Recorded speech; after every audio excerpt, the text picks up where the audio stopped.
the story that highlights an ugly American tribalism. There've been a lot of sex stories recently. Or rather a lot of sexual harassment stories. Not surprisingly, they are all quite grubby and they tend to show the worst in human nature. Take the news in Alabama this week. It's a textbook case. An older guy in a powerful position is accused by women of molesting them when they were teenagers. One of the women says she was only 14. Roy Moore is now 70 years old and running to be the next U.S. Senator for the state of Alabama. Some polls suggest he could win. There is also a report in the New Yorker magazine that Mr. Moore was banned from visiting a local shopping mall because of his tendency to badger teenage girls there. It takes quite a bit to be banned from a shopping mall. There have now been a slew of these types of stories. I sincerely hope they do change our culture, especially for all the women who work in industries where the men aren't famous and so are less likely to be outed, and for the women who are so financially dependent on their jobs that they can't afford to turn down their lecherous bosses. But the story of Judge Roy Moore in Alabama has revealed something else that has nothing to do with sex and harassment. It's a story of tribalism.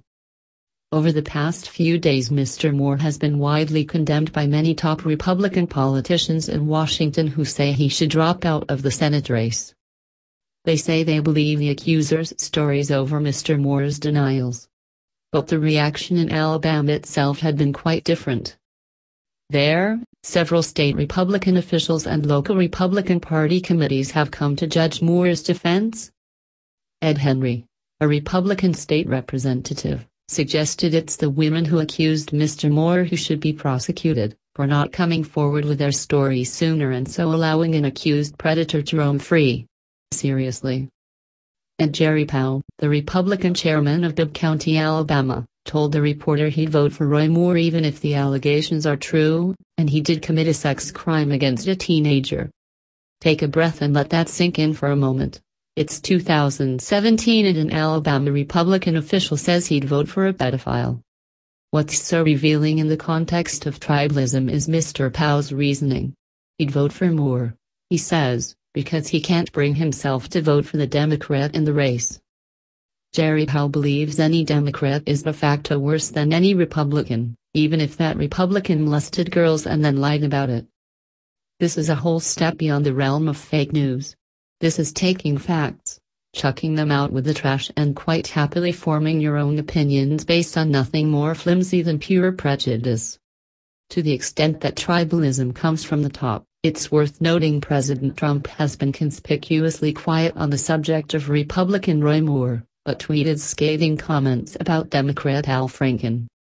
The Republican governor of Alabama has added her voice to those saying she believes the women but will vote for Mr. Moore nonetheless, to get another Republican in the Senate. And here's the kicker. According to researchers, we are all prone to doing just that.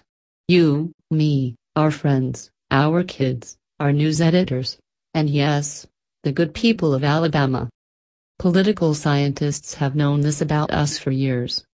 In 2010, a landmark study by two psychologists showed that facts fails to sway our opinions. Indeed, Brendan Nyhan and Jason Riefler argued that fact-checking can actually make us more entrenched in our political biases.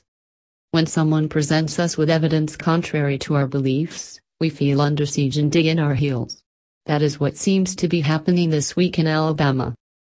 In the context of Donald Trump, political scientists have recently discovered that voters aren't stupid, they were actually quite capable of recognizing that a politician is lying. But it doesn't change the way they feel about him. This is getting more extreme because politics has become not just polarized but tribal. We hunker down in groups of like-minded people and then we fight to protect that group. As the political atmosphere grows more toxic, fueled by social media that has made the debate more personal and vicious, we feel we have to fight even harder to protect our crowd. That means relentlessly attacking the opposing camp and refusing to budge from our opinions in the face of inconvenient truths, like the possibility that someone we support is actually a child molester.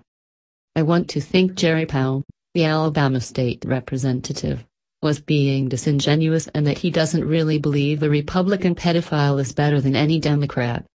I want to think that because the alternative is just too alarming, for all of us, whatever our beliefs.